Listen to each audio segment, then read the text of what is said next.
Assalamualaikum warahmatullahi wabarakatuh. Perkenalkan, nama saya Aryana Herawati, mahasiswa jurusan Sistem Informasi tahun 2018. Di sini, saya akan menjelaskan mengenai tugas netting dan juga loading mata kuliah Enterprise Resource Planning atau IFP. Yang pertama adalah netting.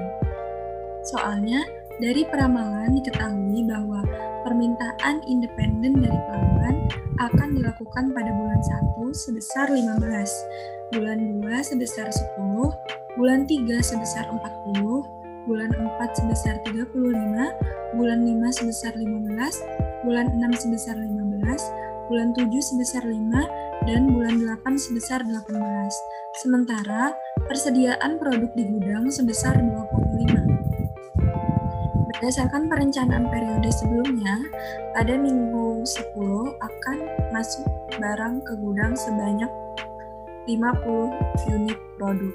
Tentukan jumlah kebutuhan bersih dari material tersebut. Sebelumnya, pengertian dari netting adalah netting merupakan perhitungan untuk menetapkan jumlah kebutuhan bersih, di mana netting ini didapat dari selisih kebutuhan kotor dengan keadaan persediaan, baik persediaan yang berada di gudang maupun persediaan yang sedang dipesan. Untuk mengerjakannya, maka digunakan tabel seperti berikut. Kebutuhan kotor pada bulan pertama sebesar 15, kemudian bulan kedua sebesar 10, bulan 3 40, bulan 4 35, bulan 5 15, bulan 6 15, bulan ke-7 5, dan bulan ke-8 18. Dan terdapat persediaan di gudang sebesar 25, maka persediaan di tangan sebesar 25. Lalu, karena terdapat kebutuhan kotor sebanyak 15, maka 25 diambil 15 dengan 10. Kemudian, karena pada bulan kedua terdapat kebutuhan kotor sebanyak 10, maka persediaan di tangan habis. Berdasarkan perencanaan periode sebelumnya, pada minggu ke-10 akan masuk barang ke gudang sebanyak 50 unit. Minggu ke-10 adalah minggu kedua pada bulan ketiga. Jadi, pada bulan ketiga terdapat persediaan masuk sebanyak 50. Maka, sisa persediaan yang di tangan sebanyak 10. Kemudian terdapat kebutuhan kotor di bulan keempat sebanyak 35. Karena persediaan di tangan tidak cukup untuk memenuhi kebutuhan kotor, maka membutuhkan kebutuhan bersih sebanyak 25. Pada periode kelima, kebutuhan kotor sebesar 15, dan persediaan di tangan 0, maka kebutuhan bersih sebanyak 15. Lalu pada bulan ke-6, kebutuhan kotor sebanyak 15, dan persediaan di tangan 0, maka kebutuhan bersih 15. Dan pada periode ke-7, kebutuhan kotor sebanyak 5, dan persediaan di tangan 0, maka kebutuhan bersih 5. Pada bulan ke-8 juga persediaan di tangan 0, maka kebutuhan bersih sebanyak 18. Maka jumlah kebutuhan bersih dari material tersebut adalah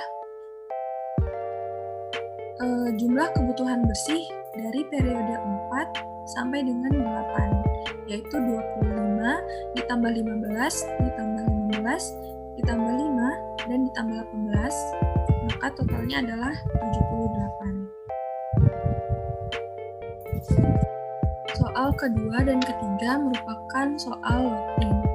Loading sendiri merupakan proses menentukan besarnya pesanan yang optimal berdasarkan hasil dari perhitungan kebutuhan bersih. Beberapa metode untuk mencari nilai lot adalah yang pertama fixed order quantity, kemudian economic order quantity, lalu lot for lot, dan yang keempat fixed period requirement. Di soal diminta untuk menggunakan metode lot for lot. Metode lot for lot sendiri merupakan suatu teknik penentuan nilai lot yang jumlahnya sama dengan jumlah pesanan atau kebutuhan.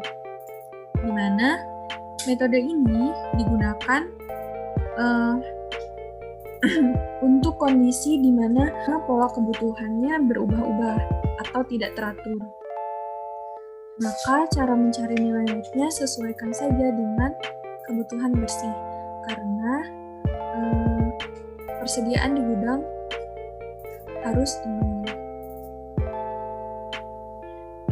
Jadi di soal pada periode pertama dapat kebutuhan bersih 10, maka ukuran lotnya juga 10 dan persediaan di gudang 0. Pada periode kedua kebutuhan bersih sebanyak 28, maka ukuran lot juga sebanyak 28. Pada periode ketiga 50 dan ukuran lotnya juga 50. Pada periode keempat kebutuhan bersih sebesar 15, maka ukuran lotnya 15. Dan seterusnya seperti yang ada pada tabel.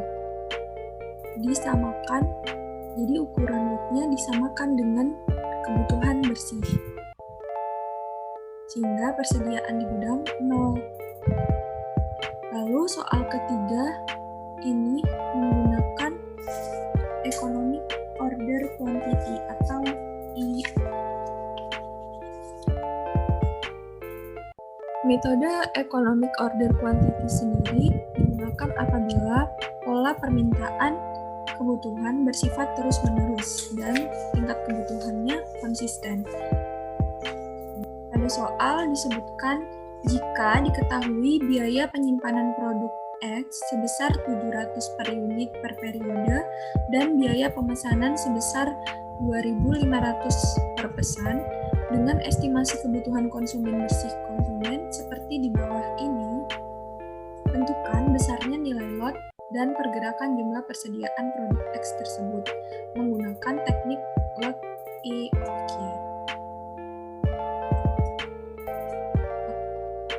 Di soal disebutkan kebutuhan bersihnya saja. Cara untuk mencari ukuran lotnya adalah dengan rumus EOQ sama dengan akar 2 dikali D dikali K per H, di mana D sendiri adalah jumlah total kebutuhan bersih dikali dengan K, di mana K merupakan biaya pemesanan per pesan, dan H merupakan biaya penyimpanan per unit atau produk per periode. Dan didapat hasilnya akar 2 dikali 324 total dari kebutuhan bersih dikali dengan 2.500 per 700. Jadi hasilnya adalah akar 2314,28, yang mana 48. Jadi nilai lotnya sebesar 48. Tinggal kita cari persediaannya. Pada periode pertama, kebutuhan bersih sebesar 30. Maka ukuran kita masukkan ukuran lot sebesar 48. Maka persediaan di gudang tersisa 18. Lalu pada periode kedua terdapat kebutuhan bersih sebesar 24. Karena persediaan di gudang tidak mencukupi kebutuhan bersih, maka kita melakukan penambahan lot sebesar 48 juga. maka sisa persediaan sebesar 42. Pada periode ketiga tidak ada kebutuhan bersih, maka persediaan tetap 42. Pada periode keempat, terdapat kebutuhan bersih sebesar 28, maka sisa persediaan di tangan sebesar 14. Lalu pada periode kelima, terdapat kebutuhan bersih sebesar 54. Karena persediaan di gudang tidak mencukupi kebutuhan bersih, maka dilakukan penambahan lot sebesar 48 juga. Persediaan di gudang tersisa 8. Selanjutnya pada periode ke-6 terdapat kebutuhan bersih sebesar 23. Karena persediaan lagi-lagi tidak mencukupi kebutuhan bersih, maka dilakukan penambahan lagi sebesar 48 juga. Sisa persediaan di gudang sebesar 33. Lalu pada periode ke-7 terdapat kebutuhan bersih sebesar 10. Maka persediaan yang tersisa adalah sebesar 23. Kemudian pada periode ke-8 terdapat kebutuhan bersih sebesar 15. Maka sisa persediaan yang di tangan sebesar 8. Lalu pada periode ke-9 terdapat kebutuhan bersih sebesar 29. Karena persediaan tidak mencukupi, maka dilakukan penambahan ukuran lot sebesar 48 lagi. Maka tersisa persediaan sebesar 27. Kemudian pada periode ke-10 terdapat kebutuhan bersih sebesar 45. Karena persediaan tidak mencukupi, maka dilakukan penambahan sebesar 48 dan tersisa persediaan sebesar 30. Lalu pada periode ke-11 terdapat kebutuhan bersih sebesar 26. Persediaan di gudang tersisa 4. Lalu pada periode ke-12 terdapat kebutuhan bersih sebesar 40. Karena tidak mencukupi, maka dilakukan penambahan 48 lagi. Dan tersisa persediaan tersisa 12. Selanjutnya kita bisa mencari biaya pemesanan dan juga biaya penyimpanan. Biaya pemesanannya didapat dari berapa kali penambahan ukuran lot dikali dengan biaya pemesanan, di mana terdapat 7 kali penambahan. 1, 2, 3, 4, 5, 6, 7 dikali 2.500. Maka biaya pemesanan sebesar 17.500. Dan untuk mencari biaya penyimpanan, maka yang dibutuhkan adalah biaya penyimpanan dikali dengan total persediaan. Di mana total persediaan di sini sebanyak 261. Maka 700 dikali 261 sama dengan 182.700. Maka total biaya yang diperlukan adalah sebesar 200.200. Sekian penjelasan dari saya. Apabila ada salah, saya mohon maaf. Saya akhiri. Wassalamualaikum warahmatullahi wabarakatuh.